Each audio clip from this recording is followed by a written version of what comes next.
बच्चों, आज आप लोगों को अभाज्य संख्या के बारे में बताते हैं। अक्सर बच्चा लोग अभाज्य संख्या समझने में गलती कर देता है। पहले देखिए, एक किससे कटेगा?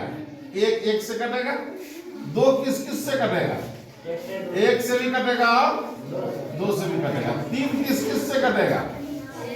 एक से और तीन से। चार एक से कटेगा, दो से भी कटेगा और चार से भी कटेगा। पांच एक से कटेगा और पांच से कटेगा।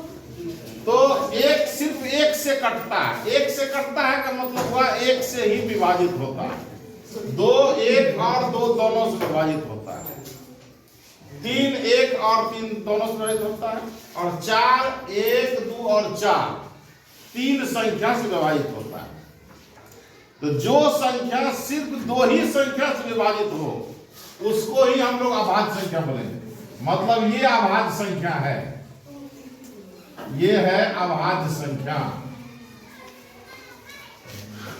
यदि इसकी हम परिभाषा लिखेंगे तो लिखेंगे जिस संख्या के केवल दो ही अपवर्तक हो।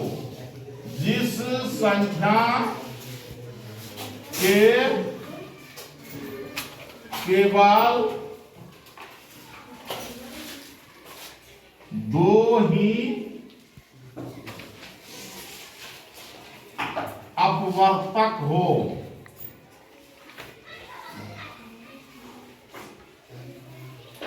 उसे अभाज्य संख्या कहते हैं।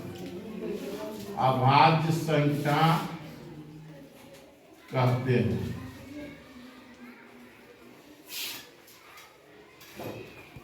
इसी अभाज्य संख्या का को हम लोग इंग्लिश में प्राइम नंबर बोलते हैं। इसी का दूसरा नाम रूट संख्या भी है।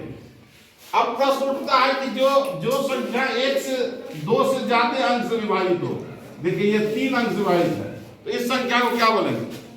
यह अभाज्य नहीं है, तो ये है भाज्य संख्या। इसका मतलब हुआ कि भाज्य संख्या वो संख्या है जो दो से अधिक अंक से विभाजित हो। मतलब जिस संख्या के दो से ज्यादा अपवर्तक हो उसको हम लोग बोलेंगे भाज्य संख्या।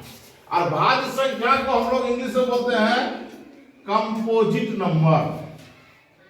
Composite number. और अभाज्य संख्या को हम लोग रूट संख्या भी बोलते हैं। तो इस संख्या को हम लोग यौगिक संख्या भी बोलते हैं। यौगिक संख्या। इस संख्या को हम लोग भाज्य संख्या भी बोलेंगे, कंपोजिट नंबर भी बोलेंगे और यौगिक संख्या भी बोलेंगे। अब देखिए एक सिर्फ एक ही अंक से विभाजित होता है। इसका मतलब हुआ कि यह ना तो अभाज्य संख्या है और ना ही भाज्य संख्या है। तो ये कौन सी संख्या है? ये है विशेष संख्या। इसको हम लोग बोलते हैं विशेष संख्या।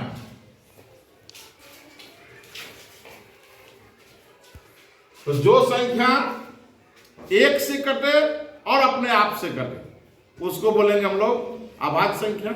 मतलब जिस संख्या के केवल दो ही अपवर्तक हो वो अभाज्य संख्या। जिस संख्या के दो से ज्यादा अपवर्तक हो उसको बोलेंगे हम लोग भाज्य संख्या। और जिस संख्या के केवल एक ही अपवर्तक हो उसको बोलेंगे हम लोग विशेष संख्या। धन्यवाद।